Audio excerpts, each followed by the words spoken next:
Para iniciar essa jornada de reencontro, precisamos primeiro aprender a ler os sinais que a alma nos envia através do corpo e da vida.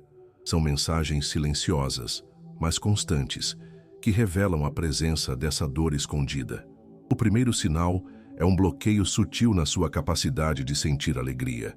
Você vive momentos felizes, claro. Você sorri e se diverte. Mas parece haver um teto, um limite para o quão profundo esse sentimento pode ir. É como se uma camada de melancolia ou um vazio persistente estivesse sempre ali, intocável, logo abaixo da superfície. Essa é a assinatura energética de uma ferida não integrada. Ela administra a sua alegria, pois sabe que a plenitude genuína, a entrega total ao momento, poderia perigosamente expor a dor que ela tanto se esforça para manter guardada. O segundo sinal se manifesta como uma dissonância profunda entre a sua intenção e a sua realidade. Você afirma com toda a força da sua mente que deseja prosperidade, mas a sua energia parece repelir as oportunidades que chegam. Você busca um amor verdadeiro e saudável, mas atrai repetidamente a indisponibilidade emocional ou relações que espelham velhas dores. É crucial que você entenda isto. Não se trata de um erro seu de manifestação. É a frequência da ferida, talvez uma antiga sensação de abandono ou de desvalorização que está emitindo o sinal mais alto. É a vibração dela, que o universo está ouvindo e respondendo. Uma vibração que se sobrepõe e anula a sua intenção consciente.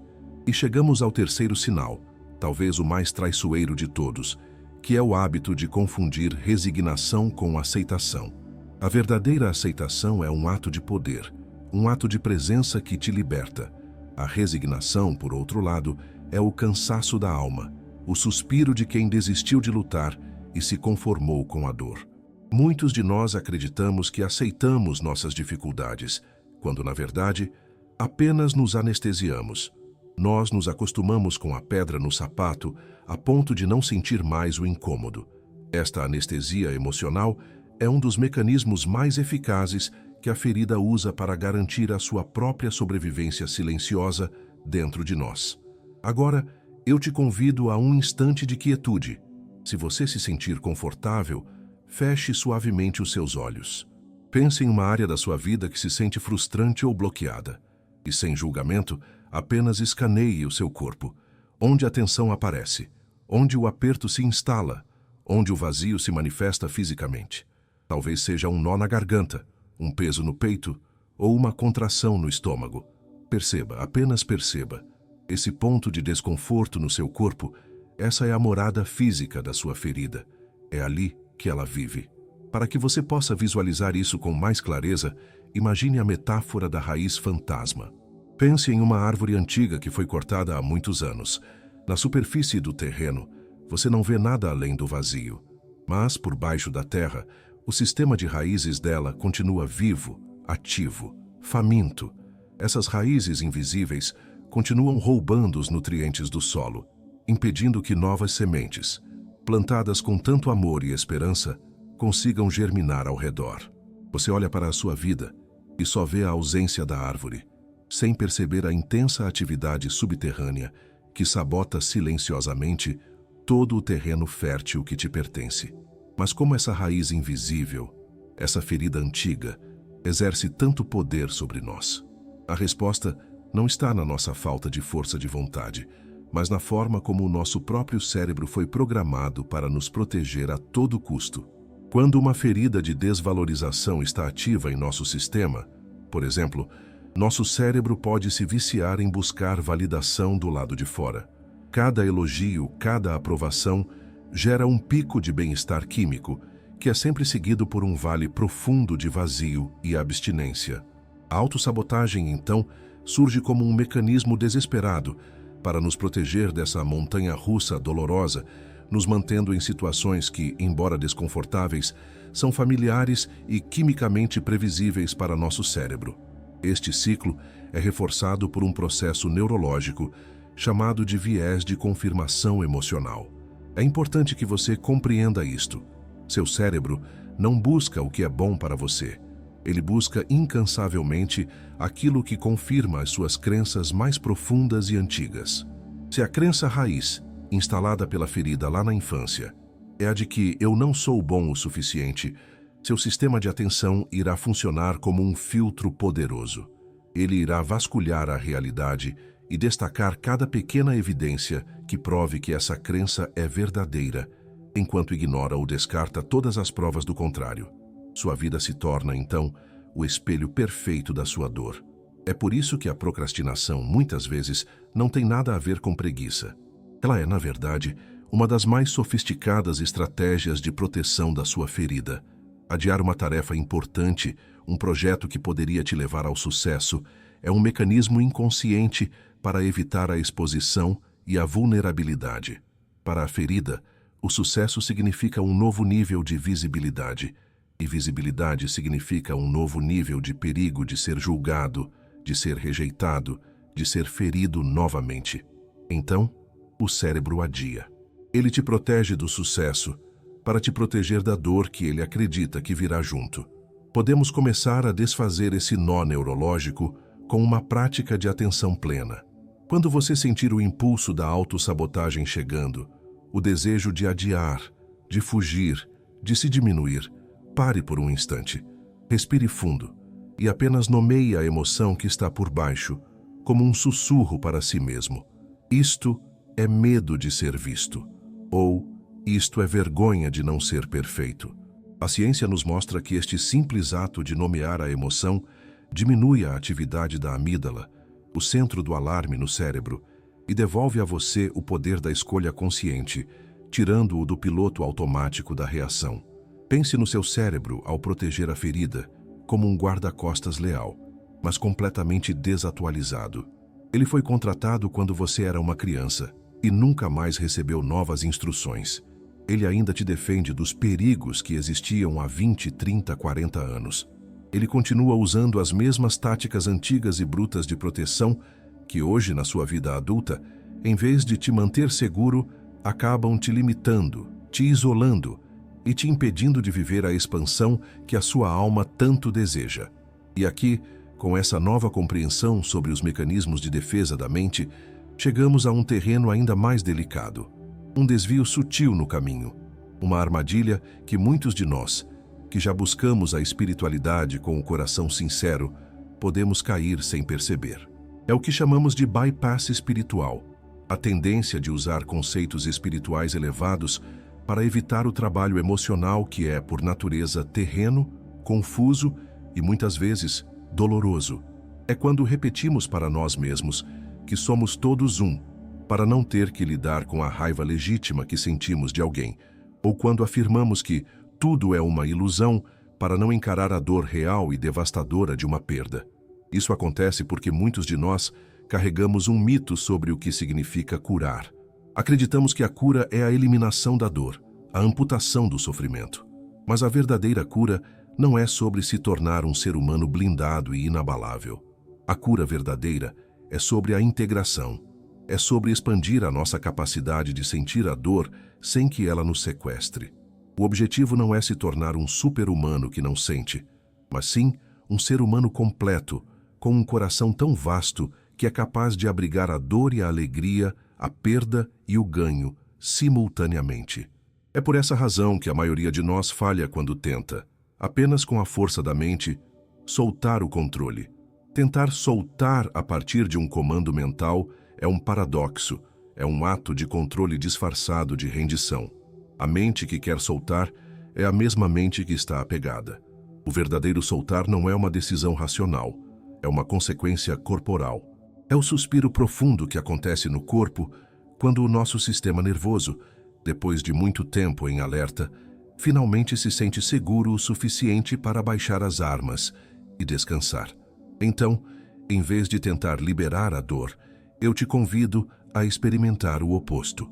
Quando sentir a tensão da ferida no seu corpo, em vez de lutar contra ela, apenas permita que ela esteja aí por um minuto, sem qualquer julgamento. Apenas assinta com o seu corpo, como quem diz a essa sensação: sim, eu te sinto. Você pode ficar. Esse ato paradoxal de não resistência de uma permissão radical. É o que finalmente sinaliza segurança para o seu sistema nervoso. É o que o acalma. Tentar curar uma ferida emocional apenas com a mente é como tentar desatar um nó apertado, puxando as duas pontas da corda com mais e mais força. Isso apenas torna o nó mais cego, mais rígido. O único caminho para desfazer o nó é o afrouxamento. É o olhar atento para a sua estrutura, para entender como ele foi feito, e o toque gentil, a compaixão somática, que permite que as fibras da corda relaxem e o nó, finalmente, se desfaça por si só. E agora, com essa nova consciência de que a verdadeira cura nasce do afrouxamento e não da força, estamos prontos para a prática. Estamos prontos para a chave. Mas antes de usá-la, precisamos reconhecer o fator silencioso que sabota quase todas as tentativas de cura: a pressa. A nossa mente quer resolver em 5 minutos o que o nosso corpo guarda há 50 anos. Por isso, o primeiro passo desta técnica é, paradoxalmente, usar o primeiro minuto para abandonar completamente a pressa, apenas para chegar no seu corpo, para pousar no momento presente. Esta prática não é energética num sentido vago. Ela é neurofisiológica. O objetivo é mover, gentilmente, o seu sistema nervoso do estado de luta ou fuga, o estado onde a ferida grita, para o estado de segurança e conexão, o estado onde a cura acontece. Fazemos isso através da ativação do nervo vago, usando a respiração consciente e o toque seguro como ferramentas. Então, eu te convido a ir comigo, passo a passo, nesta jornada de 5 minutos para dentro de si mesmo. Encontre um lugar tranquilo onde você possa se sentar. Coloque uma de suas mãos sobre o seu coração e a outra sobre o seu abdômen. Durante o primeiro e o segundo minuto, sua única tarefa é respirar profundamente, sentindo o seu abdômen expandir suavemente contra a sua mão. Foque toda a sua atenção no contato da sua pele com a sua pele, no calor que a sua mão oferece ao seu corpo. Isto, por si só, já começa a ativar o sistema de segurança do seu corpo. No terceiro minuto, convoque gentilmente a sensação física da sua ferida. Não a história, não a pessoa, não a memória. Apenas a sensação corporal. O aperto no peito, o nó na garganta, o vazio no estômago. Apenas convide essa sensação para o seu campo de consciência. No quarto minuto, diga internamente, ou se preferir, em um sussurro quase inaudível para essa sensação: eu te sinto. Você tem permissão para estar aqui. Você faz parte de mim. Lembre-se, a intenção não é consertar, não é expulsar, é acolher. E no quinto e último minuto, continue respirando de forma lenta e profunda, imaginando que a sua respiração pode alcançar e abraçar essa sensação física. Imagine que o ar que entra pode envolver essa área tensionada com gentileza, sem qualquer intenção de mudá-la. Apenas ofereça a ela, talvez pela primeira vez, a sua presença incondicional. Este ato é imensamente mais poderoso do que horas de afirmações positivas, porque as afirmações falam a língua da mente, do córtex pré-frontal. A sua ferida não entende essa língua. Ela fala a língua do sistema límbico, a língua do corpo. E esta prática fala diretamente com essas estruturas na linguagem que elas compreendem. A linguagem da segurança, da presença e da ausência total de ameaça. Pense na sua ferida como um pequeno animal assustado que vive dentro de você. Você não pode convencê-lo com argumentos lógicos de que ele está seguro agora. A única forma de acalmá-lo é se aproximar devagar, com uma energia calma, sem movimentos bruscos. É apenas sentar-se ao lado dele, em silêncio, pelo tempo que for necessário, até que ele, por si só, perceba que você não é uma ameaça. É até que ele perceba que você, finalmente, se tornou o seu porto seguro.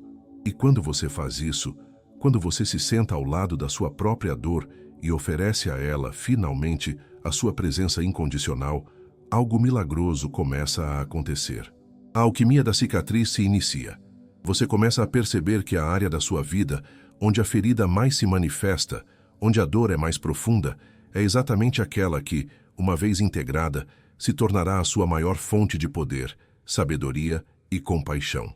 Uma ferida de rejeição, quando acolhida, pode se transformar em um dom raro para criar espaços de verdadeira inclusão e pertencimento. Uma ferida de desvalorização, quando curada, pode florescer em uma capacidade única de enxergar e nutrir o valor nos outros. A sua dor, veja bem, é um mapa do tesouro disfarçado. O grande psiquiatra Carl Jung nos falou sobre o arquétipo do curador ferido.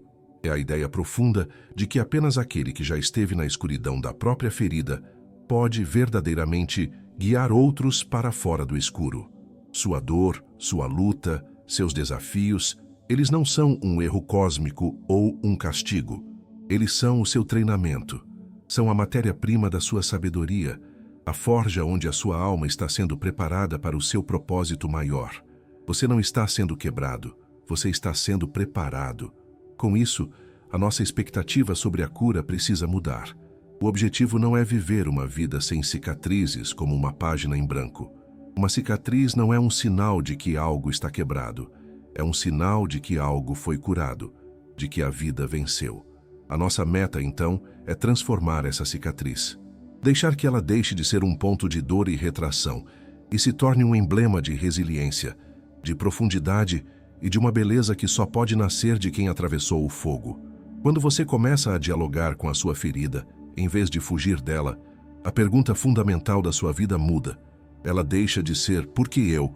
e lentamente se transforma em "para que eu?".